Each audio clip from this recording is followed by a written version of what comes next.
Hey, this is Chris. Hope you're doing well, and welcome to Popcorn Finance, the show where we discuss finance and about the time it takes to make a bag of popcorn. I appreciate you coming back and joining me for episode 3 in our Tiny Living series. This is a 4-part series where each week I speak with someone who's chosen an unconventional and tiny space to call home. Last week we were in Philadelphia, where I got a chance to talk with Eric about what it was like for him and his wife to live in an RV and why they decided to downsize into a space that was much smaller than where they were living before. Today we are traveling out west to Phoenix, Arizona to revisit my conversation with Gilbert and Cassandra, the owners of the Nest Tiny Home. We're going to be talking about what it was like to build and then rent out their own custom tiny house. But before we do that, I want to say thanks again to Airbnb for being a part of the Tiny Living series. You know, if you're looking for ways to make some extra money and you have an extra room or maybe a vacation home that you're not really getting a lot of use of right now, why not join the over 2 million people who are currently earning money by hosting on Airbnb? By hosting, you can earn extra money to boost your retirement savings, your emergency fund, or to put something aside for a little vacation this summer. The great thing is, it's up to you. It's your home, your rules. You can host whenever you feel like it. And Airbnb offers a host guarantee that helps protect your property in the unlikely event that something goes wrong. So if you're interested and you want to learn more, head on over to popcornfinance.com/Airbnb to start hosting, and you'll receive a $100 cash bonus if you generate $500 in booking value by May 31st. So again, thanks to Airbnb for being a part of this series, and head over to popcornfinance.com/Airbnb to learn more.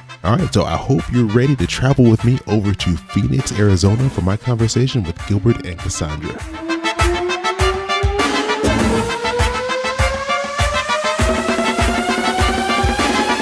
This is my first time ever being inside of a tiny home. I've been like a long time like stalker of tiny homes from a distance online.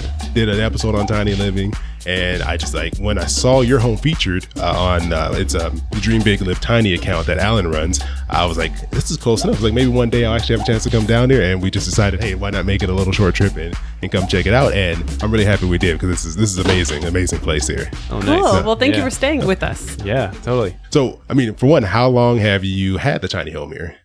Well, we started renting it at the end of January, but it was finished construction in December of 2017. Yeah. And what made you even decide to build the tiny home? Well, we originally were hosting out of our house for a while, just a spare bedroom that we had.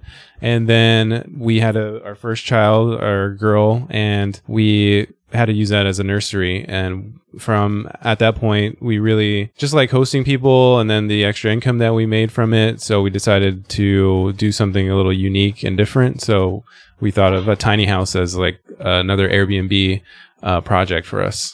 It was the only thing that we could fit in our backyard also. Yeah. I think it's a great thing to do because it makes it unique. It stands out for sure. You know, when you're thinking of a place to stay, when you want to, go on a short trip, seeing someone's room versus seeing this like beautiful tiny home that you have here, it makes a huge difference. It caught my eye for sure when I saw it. Yes. Yeah. And as hosts, we really hope to give our guests a whole experience and not just a place to crash. No, it definitely feels like it. We noticed that it's like all the labels and everything's really laid out. It makes it really easy to figure out what's going on, because staying in a tiny home for the first time, you don't know where stuff is. You don't know what to do really. So that helps for sure. Yes. Lots of space saving hacks that you kind of have to know about. So were you fans of tiny homes before, or was this like you just saw the opportunity to fit a tiny home in your backyard? Well, I would say we were somewhat of tiny home fans. We really like the minimalist and small house, type of movement. And originally we were even thinking about like a container home as a possibility. So not necessarily a tiny house, but we're looking at other small units that we can put back here as like an option. But yeah, once we found somebody who had built a small studio, we reached out to them, and they ended up having the idea of building a tiny house. And so we partnered with them, and it just kind of rolled from there and snowballed, and we ended up contracting with the contractor to build it. Yeah, and previously, our first year of marriage, we lived in a studio apartment in San Francisco. So we got really good at using every square inch, height included. We're both pretty tall. Mm-hmm. Yeah, I noticed that when I met both of you. But yeah, you guys are pretty tall. Yeah, so we had to pick something where we could go up. And even our main house now with our 2 girls is considerably smaller than the average American home for a family of 4. So it may not be technically a tiny house where we actually live, but we have to be very smart with how we use our space as well for all 4 of us. us. Oh yeah, no, for sure. I can definitely understand. Me and my wife, we're in a 1-bedroom apartment, and even for us, we're like bumping into each other constantly. So Yeah. we know the struggle. Oh, yeah. Exactly. And so how's the experience been of renting out this space on Airbnb? Like, what are some of the things you've noticed, some of the issues you run into? How's it gone? It's been really smooth so far. The type of guests that we get on Airbnb are generally pretty adventurous people anyway. And most people who stay with us are particularly interested in tiny living. They either have just watched the shows and admired it, or maybe want to try it out themselves, and also appreciate the urban feel of Phoenix. So a lot of people stay for just a couple nights on their way to or from exploring all that Arizona has to offer, the Grand Canyon or Sedona, but really want a unique experience right in the middle of Phoenix also. It is unique, for sure. Yeah. Yeah. We've met some really great people too. It's been really cool to get to know people and really create a memory for them too. Just meeting different people from all different types of places. It's kind of the same experience that we were looking for when we were doing Airbnb the first time. It's just meeting cool people and just getting to know who they are and where they're from. And yeah, it's just sharing kind of a piece of their life and understanding what they're doing and what they're about. So it's fun. And like you.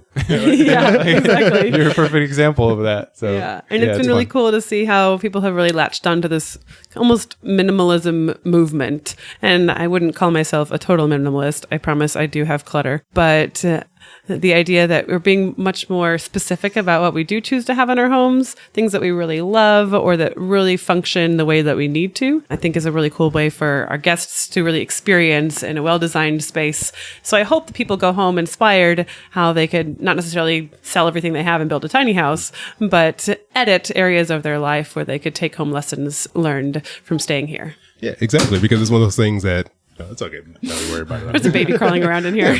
That's fine. Oh yeah, just to add that in there, that your 2 daughters are here as well. They're joining us. Yes, ages 3 and 1. They keep us on our toes as well. Yep.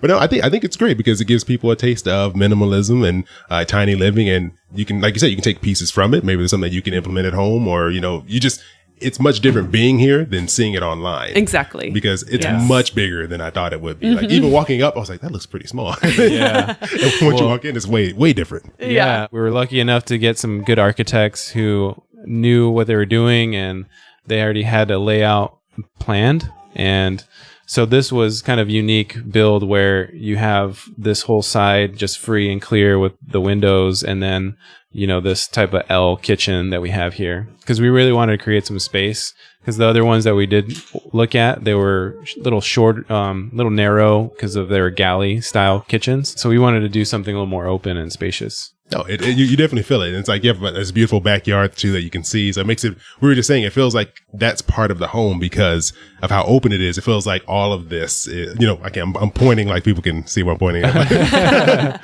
But the way it's laid out, one whole wall is almost completely windowed. Right. And so you can see the backyard, and it makes it feel like the backyard is part of the home. You could just easily walk back and forth. So it opens it up a lot. Exactly. And we have a big tree here too, which is part of why it's called the nest. And it's cozy, like a little bird.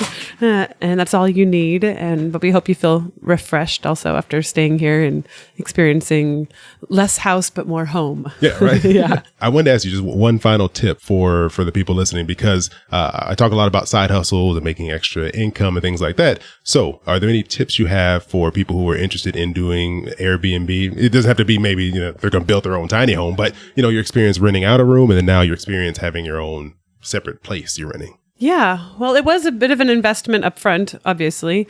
The time that it takes is fairly minimal compared to the return that you get, not only financially, but relationally as well. What else would you add to that? Yeah, I would say try to create something a little more unique and special. And it does take a little more thought and preparation, but Cassie's really good with hosting and then going above and beyond. So anything that you can add to the stay is definitely a plus, because sometimes you stay at places that are kind of, okay, I just need a room and a place to stay. Yeah, exactly. But if you make it special and, you kind of make the person feel welcome and thought of, then that's definitely a plus. Yeah. And I would just add to that, Airbnb or other short-term rentals like this are more of a hospitality industry rather than real estate. So you have to be somebody that really does have a heart for that to some extent, rather than buying a rental property. Like the experience of it all is much different than like, you can just go out and buy homes and maybe flip it. I mean, that's a big investment and big time investment, but you kind of you buy this home and you kind of just get rid of it. Whereas here, you're getting like an experience out of it. You're not only are you making a side income from it, but you also get to, meet people. You have the experience of really is having your own hotel almost. Basically. Right. Yeah. And we do just as much laundry. All right. So I want to let everyone know, or have you let everyone know where they can find more information about the tiny home, where they can find out how to book a night and stay. Cause I would recommend it. We've only been here like a couple of hours and it's been great so far. Right. Oh, that's our daughter banging on the window. You can certainly find us on Airbnb, The Nest Tiny House. But you can also find our website at www.thenestphx.com. And also please check out our Instagram. So at The Nest PHX. I love to feature updates, the art changes, we make updates to the backyard, and our Airbnb listing can only show so much of the experience. So you'll just have to come and try it out yourself too. Yeah, you have to. The pictures are beautiful, but it doesn't do it justice until you actually show up here and experience it. So exactly. I would say make a stop to Phoenix, especially from the West Coast. It's really easy to get over here. It's not that far. Yeah. And 9 months out of the year, indoor, outdoor living is beautiful here. Yeah. Although it is pretty cool in here in the summertime, though. That is true. We have a great cool AC. It down. Yes. It's better insulated than our own house. Yes. Yeah, because you have no idea that it's 100 degrees outside right now. It feels nice, and I'm actually cold, so it's good. I'll let you two get back to what you're doing. I appreciate you taking some time. I know you just got off of work, and you have your kids that I'm sure want your attention. So, no, thank you. I appreciate the time. Oh, thanks so much for having us. Enjoy your stay. Thank you. Thanks again to Airbnb for being a part of our Tiny Living series. If you're looking for a way to earn some extra money to either boost your savings or pay down some debt, then consider hosting on Airbnb. You can host when you want, how you want, one bedroom or your entire place. It's all up to you. And if you head on over to popcornfinance.com/Airbnb and start hosting, you'll receive a $100 cash bonus if you generate $500 in booking value by May 31st. So make sure you head on over to popcornfinance.com/Airbnb to learn more.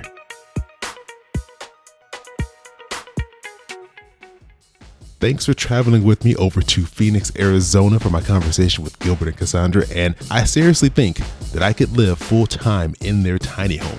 This was the very first tiny home that I'd ever physically stepped foot into. I'd only been stalking them from a distance. But once I actually walked in the door, I love the space. I love the feel. I just love the creativity and the layout of these tiny homes. And I was hooked.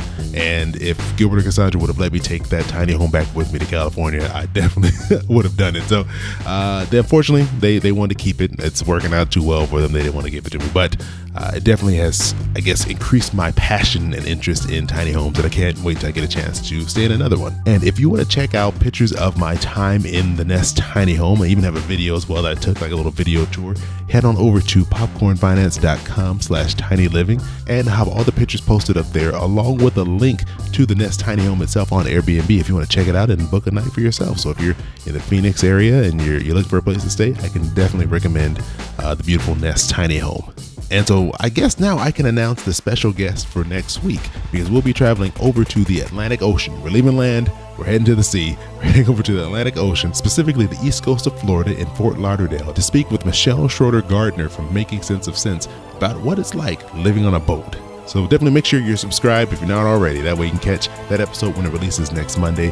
And, come over and join me on Instagram. I spent a lot of time there. We've been having some great conversations about tiny living over there. And also I've been sharing pictures of disappointing avocados that I've cut into over the past week. So it'll make more sense if you come and join me over on Instagram. So make sure you come join me. Look for @Popcorn Finance Podcast on Instagram. Love to hear from you. But until we talk again, I want to say thanks for joining me here for another bag of popcorn. I hope you have an amazing rest of your week, and I'll talk to you soon.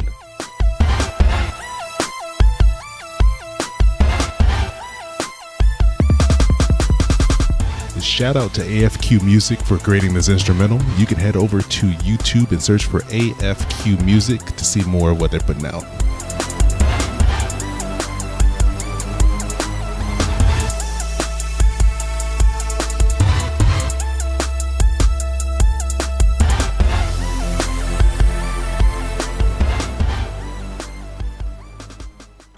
Your boy keep it poppin' like Mary Poppins.